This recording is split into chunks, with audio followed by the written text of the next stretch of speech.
समाधि मरण की साधना श्रावक के जीवन में प्रतिमा लेने से ही शुरू हो जाती है। तो आपने प्रतिमा ले लिया है तो बहुत अच्छा कार्य किया है। अब सबसे अच्छी साधना तो होगी घर को त्याग करके ही, तो आर्य का संग में जाकर के रहें, अथवा आचार्य भगवान के आशीर्वाद से साधिका आश्रम बना है, वे साधिकाएं अपने घर को त्याग करके 8-8 प्रतिमा 10-10 प्रतिमा का पालन अच्छे से कर रहे हैं। और आप चूँकि तमिलनाडु से हैं तो कुछ आरिकाएँ भी जो तमिलनाडु से यहाँ निकली हैं, दीक्षित हुई हैं, तो उनके चरण सानिध्य में रहेंगे तो अपनी वो प्रेरणा भी मिलेगी। और यदि वो घर नहीं छोड़ पा रहे हैं, अभी कोई जिम्मेदारी आदि है, तो अपने 6 आवश्यकों का पालन बहुत अच्छे से करते जाए। संलेखना उसकी सबसे अच्छी होती है। आचार्य भगवान कहते थे सामयिक का अभ्यास अच्छा होना चाहिए। एक बात तो नमोकार मंत्र की जाप का अभ्यास एक अच्छे सा होना चाहिए। नमोकार मंत्र श्वासोच्छ्वास से बैठाना सीखो अपने भीतर। जब ब्रह्मचारी व्रती संगोष्ठी हुई थी उस समय भी ये विषय आया था कि संलेखना की साधना कैसी करना चाहिए। तो संलेखना की साधना, क्योंकि अंत समय में पंच गुरु चरण शरण में ही जाना है, उन्हीं का नाम स्मरण रहना चाहिए।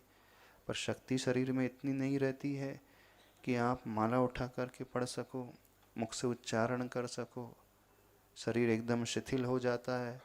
तो जिसकी श्वासोच्छ्वास में नमोकार मंत्र बैठ जाएगा उसका अभ्यास बहुत अच्छा होता रहेगा। तो सामायिक का अभ्यास बढ़ाएं, नमोकार मंत्र का अभ्यास बढ़ाना सीखें। दूसरी बात, घर से मोह थोड़ा कम करते चले जाएं, अपने आप को निवृत्त करते चले जाएं, घर की जिम्मेदारी से ऊपर उठाते चले जाएं।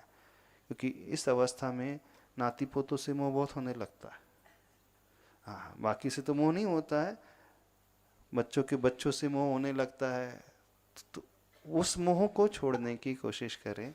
और प्रथमानुयोग ग्रंथों का स्वाध्याय विशेष होना चाहिए। बोधि समाधि निधानम का है। 2019 के बाद से आचार्य भगवान हमेशा प्रथमानुयोग ग्रंथ के स्वाध्याय पर ही जोर देते थे। पद्म पुराण ग्रंथ का स्वाध्याय किया आचार्य भगवान ने, उत्तर पुराण ग्रंथ का स्वाध्याय किया, वरांग चरित्र ग्रंथ का स्वाध्याय किया। अब इस उम्र में प्रथमानुयोग ग्रंथ के स्वाध्याय की क्या आवश्यकता पड़ गई आचार्य भगवान को? ये तो प्रारंभिक समय पढ़ना चाहिए।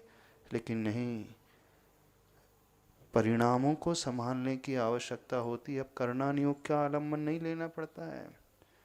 आक्षेपणी विक्षेपणी कथाओं का वर्णन जिसमें होता है, वाद विवाद वाले न्याय आदि ग्रंथों का कथन जिनमें होता है, उनका आलम्बन नहीं लेना है। इसका आलम्बन लेना है ऐसे महापुरुषों के चरित्र का आलम्बन लेना है। क्योंकि जब उनके जीवन में प्रतिकूलता आई, उपसर्ग के क्षण आए, उन्होंने अपने आप को कैसे संभाला, बस उनके जीवन चरित्र को पढ़ करके हमें प्रेरणा मिलती है। इसलिए उसे बोधि समाधि निधानम कहा है, मात्र प्रथमानुयोग ग्रंथ को कहा है। यदि समाधि की प्राप्ति है होगी, बोधि की प्राप्ति होगी, तो उसका निधान स्थान कौन सा है? प्रथमानुयोग ग्रंथ। तो उन महापुरुषों के चरित्र, बड़ी समाधि मरण भावना आती है जिनमें उन महा मुनिराज के जीवन चरित्र का वर्णन आता है, उनकी कथा आती है कि कैसे उन्होंने संलेखना ली और उपसर्गों को सहन किया।